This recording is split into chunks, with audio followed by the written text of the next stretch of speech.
Steer it up, little darling. Welcome to the Style and Vibes podcast with me, Michaela. I'll be giving you the inside scoop on music, fashion, culture, and more from Caribbean celebrities and tastemakers across the globe, pushing our culture with authenticity and, of course, style and vibes. Welcome to another episode of the Style and Vibes podcast. I hope you guys are in good spirits. It is February, and February is Reggae Music Month in Jamaica, Black History Month in the US, and February 6th is the birthday of Robert Nesta Marley, otherwise known as Bob Marley. His contribution to reggae music is unmatched, and his name rings legendary in any music conversation. Today, we are celebrating his life and legacy on the podcast, but with a little style and vibes twist. So I remember sitting in the boardroom one day. We were having a inspirational brainstorming meeting, and we were talking about our favorite brands and why. So everyone in the room had to share what their favorite brand was and why. So I was, smack dab in the middle when it came to me, but I immediately knew who I was going to say. So by the time it got to me, I said Bob Marley. Of course, you guys can imagine the chuckle that I heard in the room because most people associate Bob Marley with Jamaica. They think about reggae music and smoking weed and all of that stuff. So this is in the boardroom, of course, but I didn't back down from my decision. And here's why. Although he probably wouldn't consider himself a brand, his name is very symbolic. You can find inspiration in his musical catalog. You can literally go anywhere in the world and say you're of Jamaican heritage or from Jamaica, and people automatically smile. They start talking about how they love Jamaica and they love Bob Marley and they love reggae music. It's quite the privilege to even talk about being from Jamaica, the little but Talawa Island. You know what I mean? So I was proud to share why I was attracted to him as a brand, because I think his legacy surpassed not only his catalog, but his ability to continue to ring true in terms of just his music, as well as how his children and grandchildren have carried on that legacy, is pretty much unmatched when it comes to music.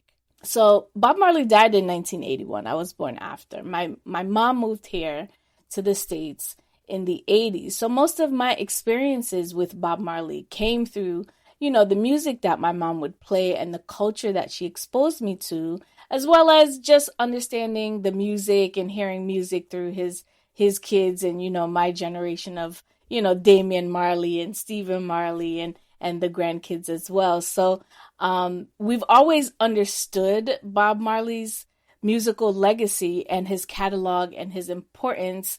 And, you hear industry heads talk about him, you hear documentaries, but most of those conversations are really about his music from an insider perspective. So we're taking this in the eyes of the fans. So I invited my mom on the podcast to have a really candid conversation about the impact of Bob Marley as she kind of grew up with him musically. I thought it would be a significant conversation because we traditionally don't hear it from the perspective of someone that grew up with him as a role model, as an artist that they looked up to. And, I'm sure he was inspiration for many that we don't always get to hear. So in our conversation, we talk about my mom's reggae musical roots, as well as, where she was when she first heard him, key moments in his career and how she felt about it.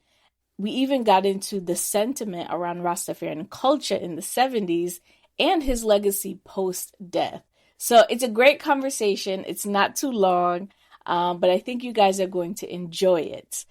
So without further ado, please check out my conversation with my mom, Miss Ilian Rose, on Bob Marley and his legacy.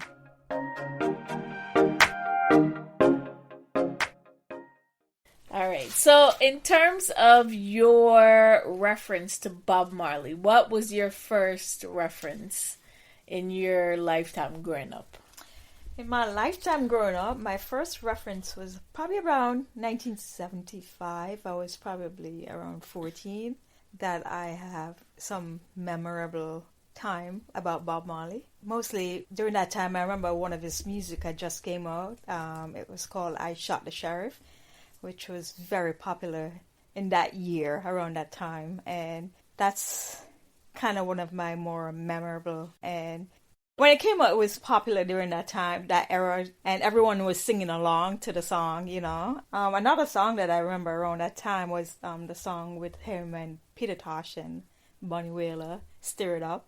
That was another popular song that we always rocked to. So those were kind of more memorable time, remembering him at that young age. During that time, there was like a whole bunch of other artists that, you have your favorite. There was like, Dennis Brown, Jacob Miller, Black Uhuru, so those groups were also popular during that time. So, you have a wide variety of artists that, become your favorite. But I just remember him around that time.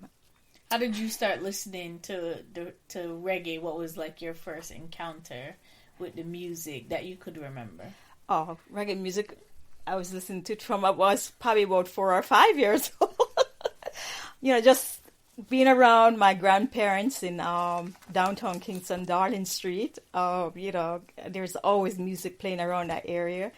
And just walking with your parents, or you're walking with your aunt, or, your cousins on the street, there's music like every corner of the street. So, you're like surrounded by reggae music all the time. So, that's something that never get out of your system, so. So as Bob was kind of, so you were pretty young when he initially started. Yeah. And then, like, as he started to grow, what was the sentiment like amongst you and your friends? Like, when did you really start getting into, like, oh, okay, there's this rise of this artist? Did you realize at that time?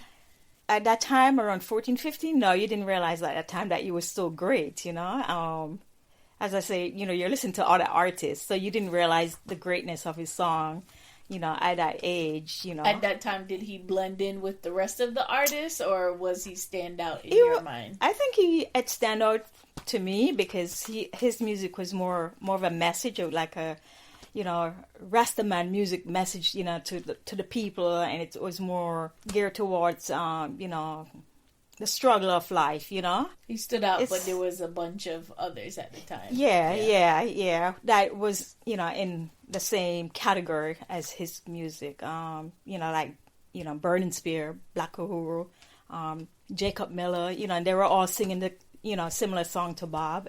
So tell me about your, were you able to, tell me about you and your friends, like, partying, like, what was that like in a dance hall at that time? In a dance hall? Yeah. It was like rubber dub, rent-a-tile music. Like, it varies. I had like different kind of friends. I have friends who like the soul music. I have friends who like, Rastaman music. I have friends who like the mixture of both. So it depends on, which group of friends you go out with, I was more like more roots in my music. I would listen more roots reggae during that era of my life. A lot of time, I would try to go to the parties that would be, after school, and you sneak out after school and go to some part of the school where they have these little rooms where you can bring music and you just get together and, no drinking, but, just enjoy the music. I used to teeth out and wear my Rasta bell around my waist. Teeth it out because you couldn't wear that coming out of the house. So when I get down the street, I put it on around my waist. And, you have this long arrow shirt and the Rasta bell just sticking out, like you're a bad woman. But we had a lot of fun. I had fun, with all my friends, just growing up and listening to, the different kind of music, especially, the Rastaman music. I usually resonate to that because it just kind of open up your mind to what you're singing about. And it's, most of the lyrics is usually more about reality of life, the struggle that, everyday people go through. I was kind of more attached to that kind of music.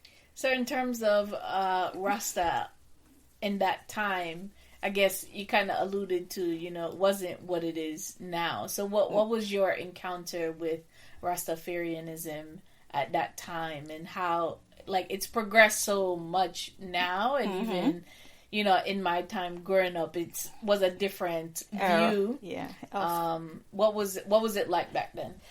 Well, I don't think a lot of people actually acknowledge the Rastaman as much as they do now. It was like there were people who has no ambition, or who smoke weed, or who talk a certain way that's not the upper class way, so, or middle class way. So I think they were looked down on during my time, but as I got older, all of that progressed. I think probably mostly by that reason would be Bob music, probably cause the artist to be so recognized now because of, what Bob used to preach about.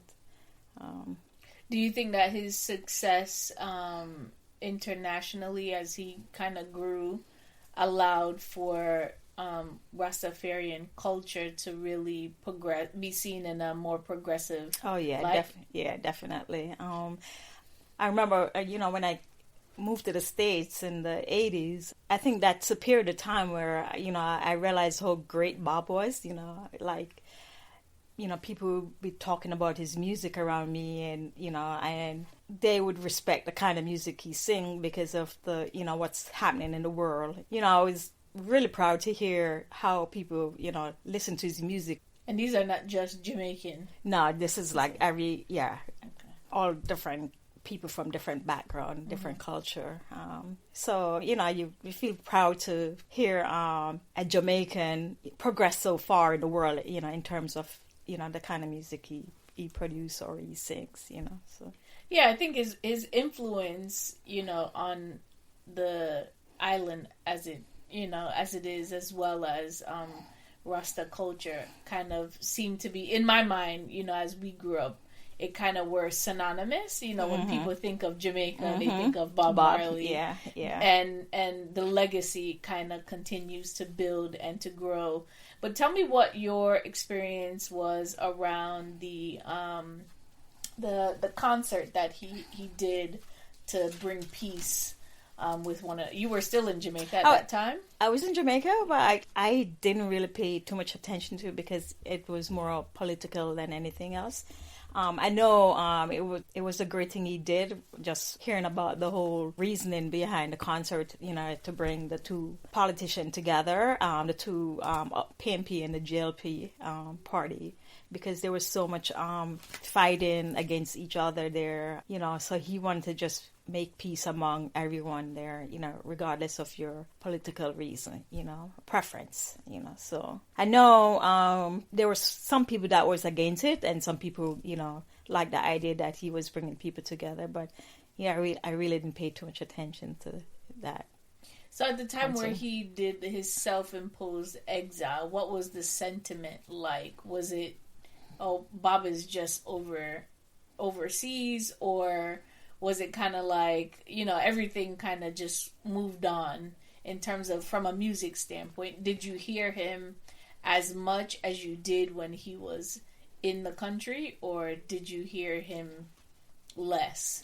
No, I think we heard him just the same. Yeah, his music would play just the same, no matter where he was, whether he was abroad or, it was local. It was the same sentiment. Were you able to ever take him in live? I took him in live once. He was at Jamaica House outside performing, and we went up there to see him. A bunch of us, so, my friends and I went to see him there. And it was a great feeling, just to be there, among the greatest, even though you didn't realize how great he was then. But, now you look back and you're like, wow, you were actually there to see him, perform. So it was a great experience now looking back.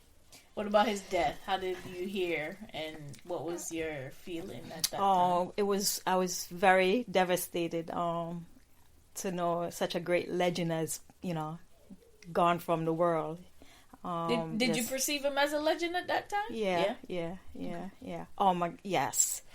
When he died, everyone on the street was like just talking about the whole situation around his death. Like he was like a great celebrity there, like someone you look upon at that time when he passed. Like people just suddenly realized how great he was then.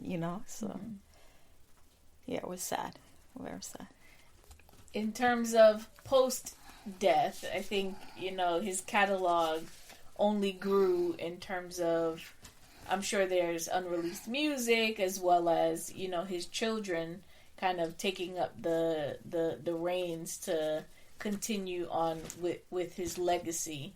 What was your experience like taking in like maybe a Ziggy, or at that time they were the Melody Makers? The Melody Maker, yeah.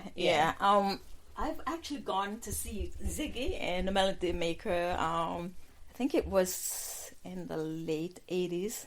Concert was great, but it's not the same feeling as Bob. But I love the fact that Ziggy was carrying on his legacy. Now they're even much greater than they were when I saw them. So I'm very happy that the family is still carrying on that legacy, and hopefully it goes on for a longer time than now. So yeah, I think for me, I think I was a little young at that time to take in the Melody Makers, but for me, Damien was more your kind of your era. Was in my era, so I kind of got to see and experience it. Even when I saw Steven, for me, I only have references of videos and documentaries, that you see about Bob, right? And even his kids to a certain extent, and his grandkids.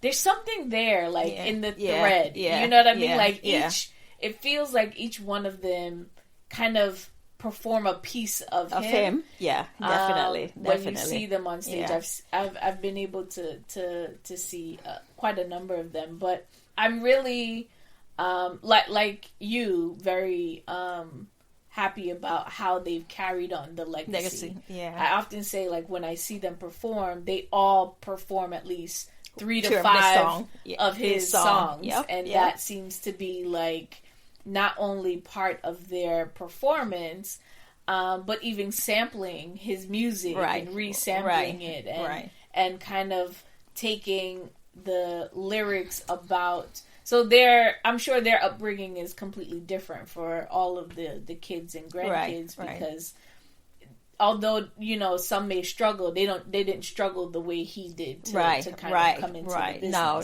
I don't think they did. Right, but they still managed to find the connection in terms of lyrics and talking about. Yeah. How do you perceive that? Well, I've seen Damien, I've seen Stephen, I've seen Julian, and I think they actually, the lyrics of their songs still carry on some of Bob's message. They still, even though they have a different style, they actually have some of his message in their songs. So I'm really proud that they, incorporate some of his struggling music and relate that to the people, through the message of their music. And what do you think his impact in terms of, we've seen like so many different movements and people using his music to inspire their rebellious uprising. Like, what are your thoughts on some of that, and how do you feel when you kind of see and hear that type of action around? I'm actually happy to see one of the concert that he did that I was actually proud of is the one that he did in Zimbabwe, where he was promoting the fight for freedom in that country, and so to see him perform in countries like that, to to fight for your right, stand up for your right, it makes you feel very proud that, one person can carry a message that is so strong through his music. The New York Times there was an article where one of the writers and the editors, I can't remember the name, I'll include it. They called him the most influential artist of the second half of the 20th century. What do you think about that? I think that's true. I've been watching like a lot of concert like throughout the world, and every country, no matter what country you go to, whether you watch in China, India, Europe, there's always some artist has one of his songs singing, promoting a message. So his influence on the world, it's so enormous. Like, people is just, he set an example, to the world through his music, And as a Jamaican, how do you feel? Proud, very proud. That's like a silly question, right? Yeah, I mean, doesn't matter where you go, his name is always recognizable, so it just makes you feel proud that, you're part of that culture, so. All right, thank you. Okay. I know after listening to this podcast, you want to check out some Bob Marley tunes. So I've made it very easy for you. I have created a Style and Vibes playlist of some of my favorites as well as some of my mom's favorites that she talked about in this episode. So click the link in the show notes to access the playlist, and be sure to share this. It is Reggae Music Month, so you can share this episode with anyone who you know loves reggae music, loves Bob Marley, or think would enjoy this episode. Thanks for listening, and until next time, Leah Tummy Peeps. Thanks for listening to the latest episode of the Style and Vibes podcast. If you like what you hear, and I know you do, share it with your friends and family. If you want more, make sure you visit styleandvibes.com and follow us on our social channels, Twitter and Instagram @Style and Vibes. Until next time, Leah Tummy Peeps.